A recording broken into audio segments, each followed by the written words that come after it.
പ്രശസ്ത കഥാകാരനും നോവലിസ്റ്റും പ്രാസംഗികനും സാമൂഹ്യ ചിന്തകനും സഞ്ചാരിയും സഞ്ചാര സാഹിത്യകാരനും സർവോപരി ഈ ഒരു നാടിൻ്റെ ദേശത്തിൻ്റെ സ്പന്ദനങ്ങളെ തിരിച്ചറിഞ്ഞുകൊണ്ട് അതിനോട് സദാ പ്രതികരണാത്മകമായൊരു മനസ്സ് സൂക്ഷിക്കുന്ന ഒരു എഴുത്തുകാരനാണ് ഇന്ന് നമ്മോടൊപ്പമുള്ളത്. അദ്ദേഹത്തിന് ഇത്തരമൊരു ആമുഖം ആവശ്യമില്ല എന്നെനിക്കറിയാം.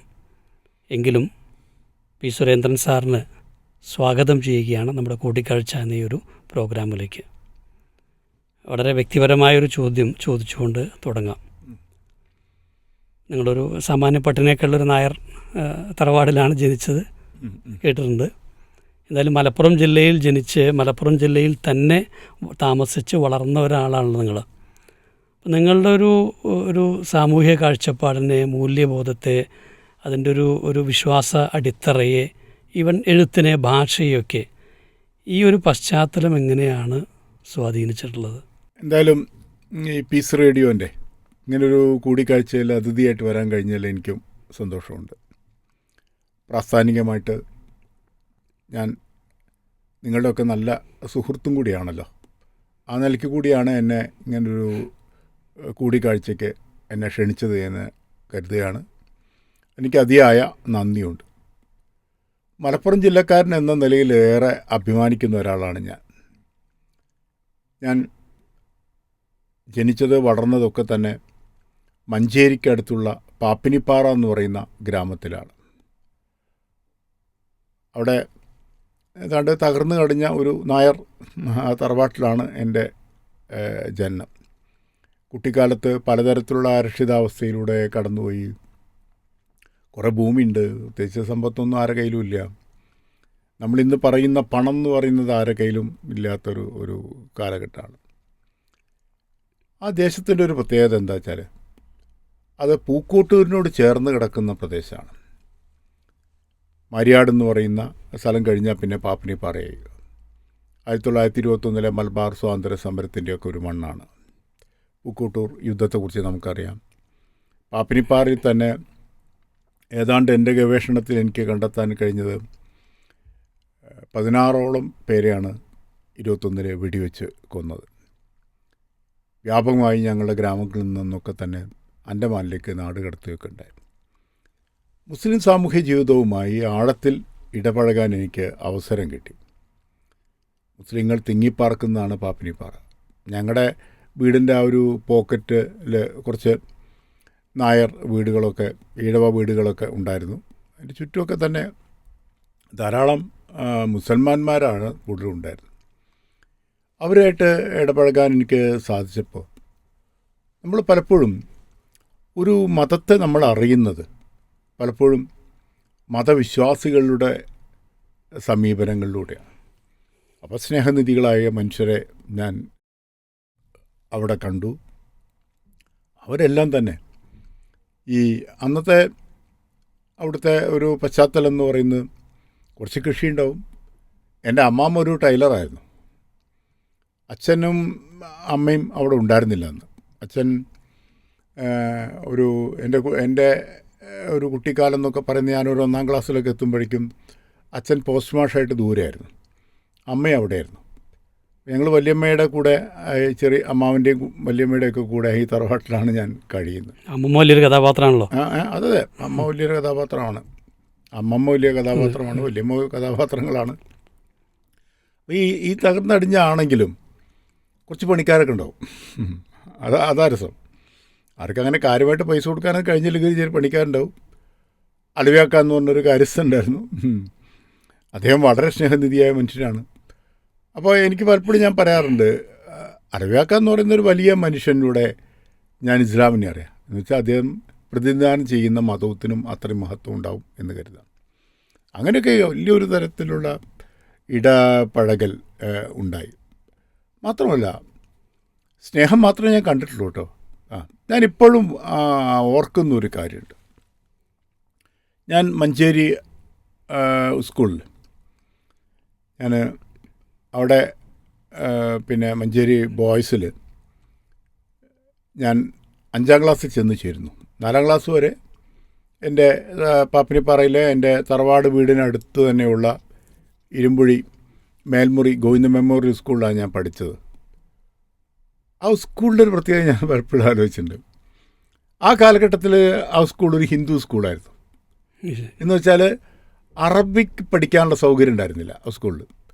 അതുകൊണ്ട് ഒരു മുസ്ലിം വിദ്യാർത്ഥി അവിടെ പഠിച്ചിട്ടില്ല. എന്നിട്ടും സ്കൂളിന് പുറത്ത് ഞങ്ങളെ കളിക്കൂട്ടുകാർ മുഴുവൻ തന്നെ മുസ്ലിം വിഭാഗത്തു നിന്നൊക്കെ ഉള്ള കുട്ടികളായിരുന്നു. ഇതൊന്നും ഞങ്ങളുടെ ഒരു തരത്തിലുള്ള സാമുദായികമായ ഐക്യത്തെ ഒരു തരത്തിലും മാറ്റിയില്ല. അതൊക്കെ അത് വളരെ സ്നേഹത്തോടു കൂടി കടന്നുപോയി. ഇന്നിപ്പോൾ ഗോവിന്ദ മെമ്മോറിയൽ സ്കൂൾ അങ്ങനെയൊന്നുമല്ല. പിന്നെ അറബിക് ഡിപ്പാർട്ട്മെൻറ്റായി. എൽ പി സ്കൂളാണെങ്കിൽ പോലും നല്ല സ്കൂളായി. ധാരാളം എല്ലാ മതവിശ്വാസികളും പഠിക്കുന്ന തരത്തിലേക്ക് ആ സ്കൂളായിട്ട് മാറി. 5ാം ക്ലാസ്സിൽ മഞ്ചേരി സ്കൂളിൽ ചേരുന്ന സമയത്ത് ഒരിക്കൽ അരികിഴായയിൽ ഈ എന്താ പറയുക RSSൻ്റെ ഒരു വെള്ളിയാഴ്ചകളിലൊക്കെ അവരുടെ ചെറിയ ചില കൂട്ടായ്മകളൊക്കെ വിദ്യാർത്ഥികൾക്ക് വേണ്ടി നടത്തിയിരുന്നു. അത് അന്ന് നമുക്ക് അതിനെക്കുറിച്ചൊന്നും അറിയില്ല. ഏതൊരു കുട്ടി എന്നെ കൂട്ടി കൊണ്ടുപോയപ്പോൾ അമ്മാമ്മ എന്നെ ശിക്ഷിക്കുകയാണ് ചെയ്തത്, ഇനി പോരുതെന്ന് പറഞ്ഞിട്ട്. അങ്ങോട്ട് പോരുതെന്ന് പറഞ്ഞിട്ട്. കാരണം അവർക്കൊക്കെ എൻ്റെ അമ്മാമ്മയാണെങ്കിൽ കുട്ടിയമ്മയാണെങ്കിൽ നല്ല അവബോധമുള്ള ആളായിരുന്നു. ഒരിക്കലും ആ തരത്തിലുള്ള ഒരു മുസ്ലിങ്ങളോട് വെറുപ്പോ വിദ്വേഷമോ തോന്നുന്ന തരത്തിലുള്ള ഒരു പ്രവർത്തനത്തിലും ഏർപ്പെട്ടില്ല. തിരിച്ചു അതെ ആ ഒരു ഇപ്പോൾ അലവ്യാക്ക നല്ല പ്രയാസത്തിലൂടെ ജീവിച്ച മനുഷ്യനാണ്. എന്നാലും നോമ്പ് കാലത്ത് ഒരു ദിവസം നോമ്പറക്കാനായിട്ട് അദ്ദേഹത്തിൻ്റെ കുന്നുമോളുടെ വീട്ടിലേക്ക് കൊണ്ടുപോകും. അപ്പോൾ ഞങ്ങളന്ന് ബീഫ് കഴിക്കില്ല, ചിക്കനേ കഴിക്കുള്ളൂ. അപ്പോൾ അലവ്യാക്ക എന്ത് ചോദിച്ചാൽ എനിക്കൊക്കെ തരാനായിട്ട് അന്ന് ബീഫ് ഒഴിവാക്കി ചിക്കനൊക്കെ മേടിച്ചോളൂ. ഇതൊക്കെ ചിക്കൻ എന്നൊക്കെ പറഞ്ഞാൽ വലിയ ലക്ഷറിയാണ്. ഇതൊക്കെ ഇന്നത്തെ കാലഘട്ടത്തെ പോലെ ഒന്നല്ല. ഇതാണ് എൻ്റെ ഒരു അവബോധത്തെ രൂപപ്പെടുത്തിയെടുത്തത്. പിന്നെ എൻ്റെ അമ്മ 5ാമത്തെ ആങ്ങളായിട്ടാണ് അദ്ദേഹത്തെ കണ്ടത്. അലവ്യാക്കയാണെങ്കിൽ എൻ്റെ അമ്മേനെ ഓപ്പോളെ എന്നാണ് വിളിച്ചിരുന്നത്. അമ്മയുടെ അനിയന്മാരൊക്കെ എങ്ങനെയാണോ വിളിച്ചിരുന്നത് അതേപോലെ ഓപ്പോളെ എന്ന് തന്നെയാണ് വിളിച്ചിരുന്നത്. ഇതൊക്കെയാണ് എന്നെ രൂപപ്പെടുത്തിയെടുത്തിയ സാമൂഹ്യ പശ്ചാത്തലം. 921 ഈ 100ാം വാർഷിക സമയത്ത് സാറൊരു കൃതി പ്രസിദ്ധീകരിച്ചിട്ടുണ്ടല്ലോ, പോരാളികൾ വരച്ച ദേശഭൂപടമെന്ന്. അപ്പോൾ അതൊരു 10-400 പേജുള്ള വലിയൊരു പുസ്തകമാണ്. അപ്പോൾ ഒരു കാര്യം വ്യക്തമാണ്, അതിനുവേണ്ടി ഒരുപാട് സഞ്ചരിക്കുകയും ധാരാളം ആളുകളെ കാണുകയും ഇൻ്റർവ്യൂ ചെയ്യുകയും ഒക്കെ ചെയ്തിട്ടുണ്ട്. അപ്പം നമ്മൾ ഈ കേട്ടറിഞ്ഞൊരു മലബാറുണ്ട്. 921 കലാപം നടന്ന അല്ലെങ്കിൽ കലാപകാരികളായി തീർന്ന ഒരു മലബാറും ഒരു മുസ്ലിങ്ങളുണ്ട്. ഒരു 100 വർഷം കഴിഞ്ഞാൽ അല്ലെങ്കിൽ 10-90 വർഷത്തിന് ശേഷം സാർ നമ്മളാരും എന്തല്ല ആ തലമുറയിൽപ്പെട്ടവരുമല്ല. അപ്പം അതിനുശേഷം ഈ പ്രദേശങ്ങളെല്ലാം സഞ്ചരിച്ച് അവിടെയുള്ള പുതിയ മുസ്ലിങ്ങളെ, ഇതിനെക്കുറിച്ച് കേട്ടറിവ് മാത്രമുള്ള മുസ്ലിങ്ങളെ കാണുമ്പോൾ ഈ സൂക്ഷ്മാർത്ഥത്തിൽ മുസ്ലിം സമൂഹത്തിൽ വന്ന മാറ്റങ്ങൾ അത് എന്തൊക്കെയാണെന്നാണ് സാറിന് തോന്നിയത്? അതായത് ആ ഒരു കാലഘട്ടത്തിലും ഇപ്പോഴത്തെ നമ്മുടെ ഒരു സമീപകാലത്തുള്ള രണ്ട് മുസ്ലിം ഈ സമൂഹങ്ങളെ നമ്മൾ പരസ്പരം ചേർത്ത് വയ്ക്കുകയാണെങ്കിൽ എത്രമാത്രം അത് പൂരകമാണ്, അല്ലെങ്കിൽ വൈരുദ്ധ്യങ്ങളുണ്ട്, അല്ലെങ്കിൽ വ്യത്യാസങ്ങളും കാണാൻ പറ്റും? ഒന്ന്, 1921 മലബാർ സ്വാതന്ത്ര്യ സമരത്തിൻ്റെ മണ്ണിലൂടെ ഞാൻ യാത്ര ചെയ്യാൻ തീരുമാനിച്ചത്. ഇതിൻ്റെ ഒരു 100 നൂറ്റാണ്ട് തികയുന്ന ഘട്ടത്തിൽ പല തരത്തിലുള്ള വികലമായ വായനകൾ രൂപപ്പെട്ടു. ഇത് ഹിന്ദു മുസ്ലിം ലഹളയായിരുന്നു എന്നൊക്കെ തരത്തിലുള്ള കാര്യങ്ങൾ രൂപപ്പെട്ടു. അപ്പോൾ പാപ്പിനിപ്പാറക്കാരൻ എന്ന നിലയിൽ വിശാലമായ അർത്ഥത്തിൽ പൂക്കോട്ടൂരുകാരൻ അല്ല, എൻ്റെ അർത്ഥത്തിൽ പൂക്കോട്ടൂരായി എന്ന നിലയിൽ ഞാൻ എൻ്റെ കുട്ടിക്കാലത്ത് ഞാൻ ഒരു സിമ്പിളായിട്ടുള്ളൊരു ലോജിക്കാണ് എൻ്റെ ഉള്ളത്. ഇത് ഹിന്ദു മുസ്ലിം പ്രശ്നമായിരുന്നെങ്കിൽ 1961 ഞാൻ ജനിക്കുന്നത് അല്ലേ. 1961 കാലഘട്ടത്തിൽ ഇത്രയേറെ ഹിന്ദു മുസ്ലിം സ്നേഹ സൗഹൃദം എൻ്റെ ഗ്രാമത്തിൽ നിൽക്കണമെങ്കിൽ 16 പേരെ വെടിവെച്ച് കൊന്ന ഗ്രാമമാണല്ലോ എൻ്റെ ബ്രിട്ടീഷുകാർ. ധാരാളം നാട് കടത്തപ്പെട്ട പിന്നെ പോരാളികളുടെ ദേശമാണല്ലോ. അങ്ങനെയാണെങ്കിൽ ആ സ്പർദ്ധ നിൽക്കണ്ടേ? ഈ സൗഹൃദം നിൽക്കില്ലല്ലോ. ഞാൻ കണ്ട ഒരു കാര്യം എന്ന് വെച്ചാൽ 1921 മലബാർ സ്വാതന്ത്ര്യ സമരത്തിൻ്റെ മണ്ണിലാണ് ഹിന്ദു മുസ്ലിം മൈത്രി ആഴത്തിൽ നിലനിൽക്കുന്നത് ഇപ്പോഴും. അപ്പോൾ ആ വഴി ഞാനൊരു പഠനം നടത്താനായിട്ട് ശ്രമിച്ചു. എനിക്ക് ആ പുസ്തകം വ്യാപകമായിട്ട് സ്വീകരിക്കപ്പെട്ടു. 10 പതിപ്പിൽ കൂടുതലായിട്ട് മാറി. പക്ഷെ അതെന്താ വെച്ചാൽ എനിക്ക് ഒരു നല്ല കോംപ്ലിമെൻ്റ് ഒരു സംഘപരിവാറുകാരൻ്റെ ഭാഗത്ത് നിന്ന് കിട്ടിയത് ആ പുസ്തകം വായിച്ചിട്ട്. അദ്ദേഹം എന്നോട് പറഞ്ഞൊരു കാര്യം, ആ പുസ്തകം ഗംഭീരമായിട്ടുണ്ട് എന്ന ആദ്യത്തെ പ്രതികരണം. പിന്നെ നിങ്ങൾ വല്ലാതെ പ്രതിരോധത്തിലാക്കിയ പുസ്തകത്തിലൂടെ. എന്നിട്ട് അദ്ദേഹം പറഞ്ഞൊരു കാര്യം, ആ പ്രതിരോധം എന്ന് പറയുന്നത് ഈ പിന്നെ വാര്യംകുന്നത്തിൻ്റെ സൈന്യത്തിൻ്റെ ചുമതലക്കാരിൽ ഒരാൾ പണ്ടിക്കാടിനടുത്തുള്ള പാണ്ടിയാട് തെക്കേക്കളം നാരായണ നമ്പീശനാണ്.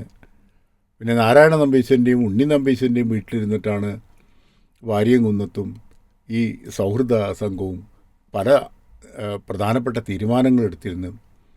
മാത്രമല്ല ആ തറവാട് പിന്നീട് വിലയ്ക്ക് വാങ്ങിയ ആളുകൾ പറഞ്ഞത് ആയുധങ്ങളൊക്കെ അവിടെ സൂക്ഷിച്ചിരുന്നതായിട്ട് ഞങ്ങൾ കേട്ടിട്ടുണ്ട് എന്നാണ്.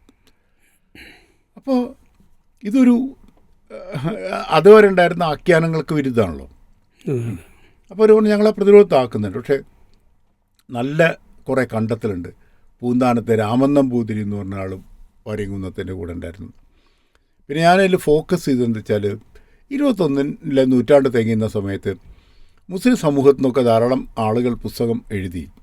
അവരെല്ലാം മുസൽമാന്മാരായിട്ടുള്ള പോരാളികളെ മാത്രം മുൻനിർത്തിക്കൊണ്ടാണ് എഴുതിയത്. നമ്മളൊന്ന് മനസ്സിലാക്കേണ്ടത് 1921 ഉണ്ടായിരുന്ന മാപ്പിള ഔട്ട്റേച്ചസ് ആക്ട് പ്രകാരം 14 കൊല്ലം ജയിലിൽ കിടന്നത് MP നാരായണ മേനോനായിരുന്നു എന്നുകൂടി നമ്മൾ മനസ്സിലാക്കണം. അപ്പം ഞാൻ അങ്ങനെ ഒരു സെക്കുലർ പേഴ്സ്പെക്റ്റീവിലാണ് ഞാൻ ഇത് എഴുതിയത്. പക്ഷെ അന്നത്തെ കാര്യത്തിൽ ഞാൻ കണ്ടത് ആ ഗ്രാമങ്ങളിലൊക്കെ ഉണ്ടായിരുന്ന ദാരിദ്ര്യം നമ്മൾ വിചാരിക്കുന്നതല്ല.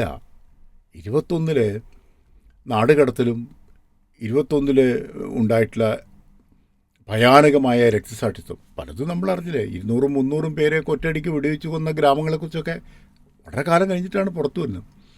അതെല്ലാം മുസ്ലിം സമുദായത്തിൻ്റെ പിന്നോക്കാവസ്ഥയ്ക്ക് കാരണമായി. വലിയ ദാരിദ്ര്യത്തിലും അരക്ഷിതാവസ്ഥയിലും കടന്നുപോയി.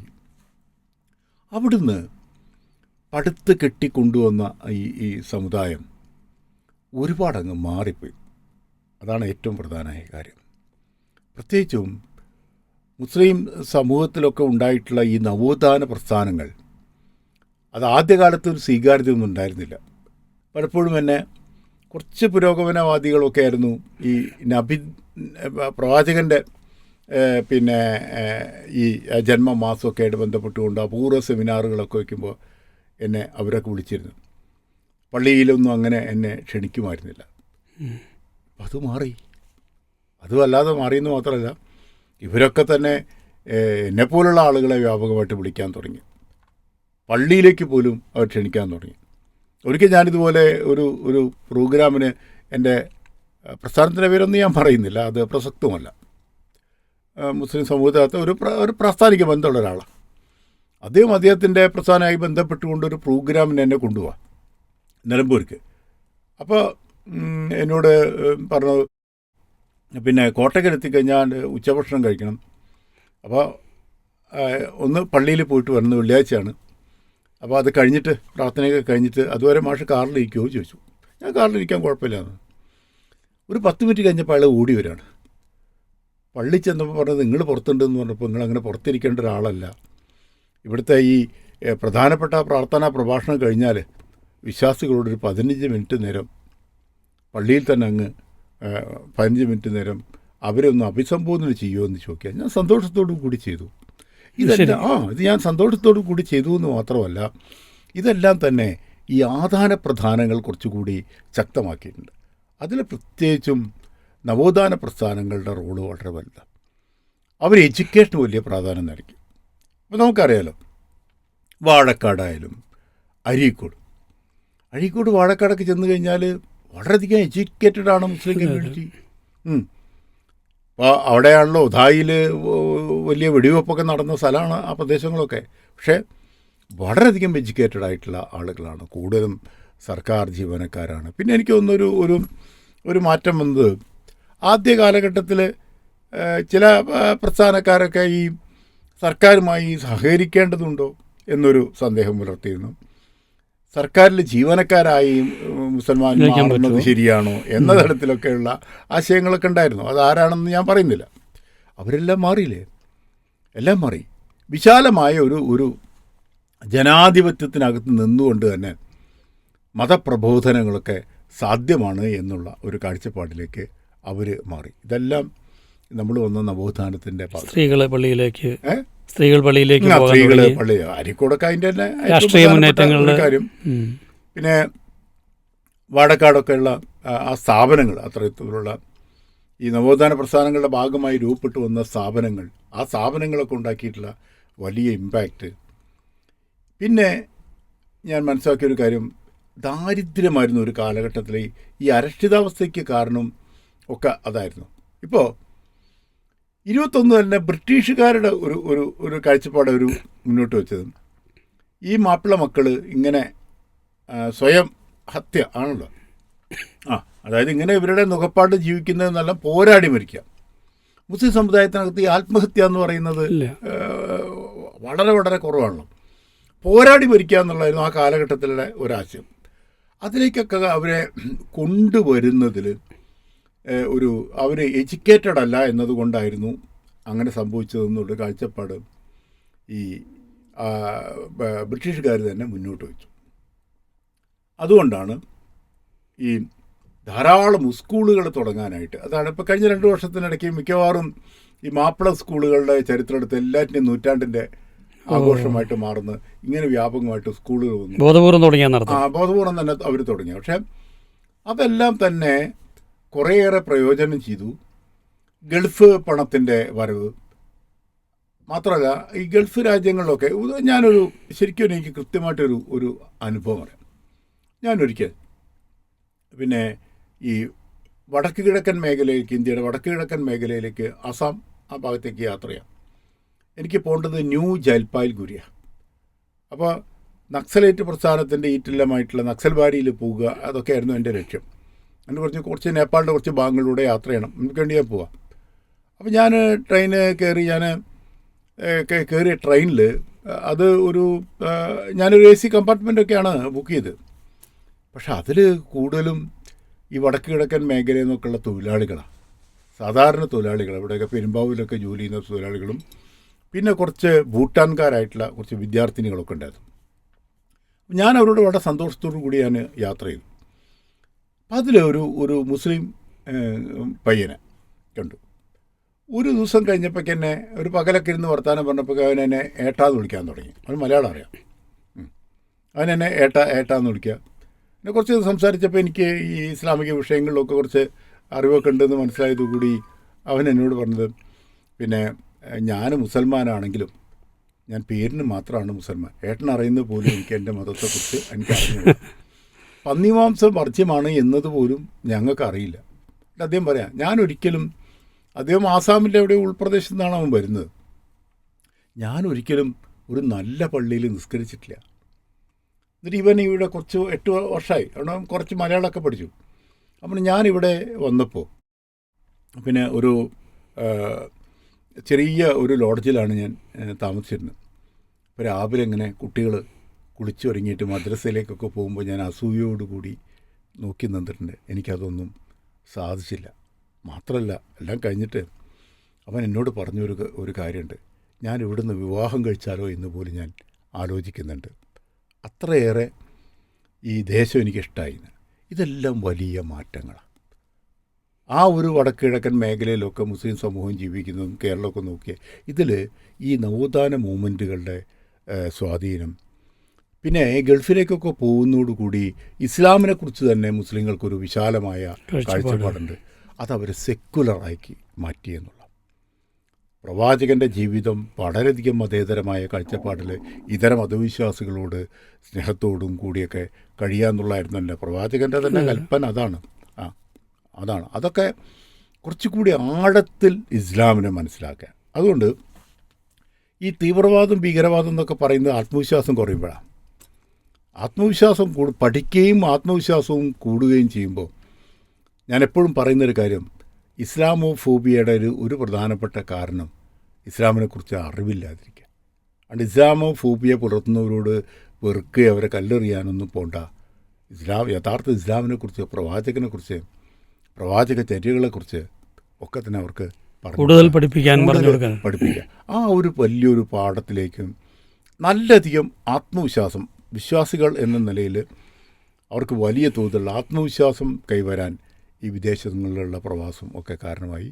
ഇപ്പം എന്താ വെച്ചാൽ ഗ്ലോബലി തന്നെ ഇവിടെ നിന്നൊക്കെ തന്നെ മറ്റ് തുർക്കിയിലേക്ക് പഠിക്കാൻ പോകുന്നു, മറ്റ് രാജ്യങ്ങളിലേക്ക് പഠിക്കാൻ പോകുന്നു, ഇസ്ലാമിൻ്റെ നാഗരികത രൂപപ്പെട്ട ദേശങ്ങളിലേക്കൊക്കെ തന്നെ യാത്ര ചെയ്യുന്നു. അതൊക്കെ തന്നെ നമ്മളെ കാഴ്ചപ്പാടുകളെ വിപുലമാക്കി മാറ്റാൻ പലപ്പോഴും സഹായകരമായിട്ടുണ്ട്. അത് സമുദായത്തിന് വലിയ ആത്മവിശ്വാസം കൊടുത്തു.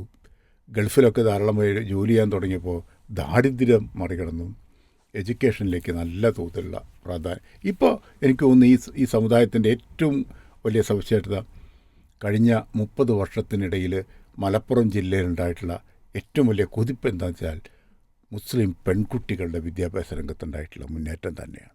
അതിന് തീർച്ചയായിട്ടും നവോത്ഥാന പ്രസ്ഥാനങ്ങളുടെ ഒരു വഴികാട്ടിയായി ഇപ്പോൾ മറ്റേ വിഭാഗവും ആളുകളും ഒക്കെ തന്നെ അതിനും കൂടി വിദ്യാഭ്യാസത്തിന് തന്നെയാണ് പ്രാധാന്യം നൽകേണ്ടത് എന്ന തരത്തിൽ മതഭൗതിക വിദ്യാഭ്യാസത്തിൻ്റെ സമന്വയം ഒരു വലിയ കുതിപ്പിന് കാരണമായിട്ടുണ്ട്.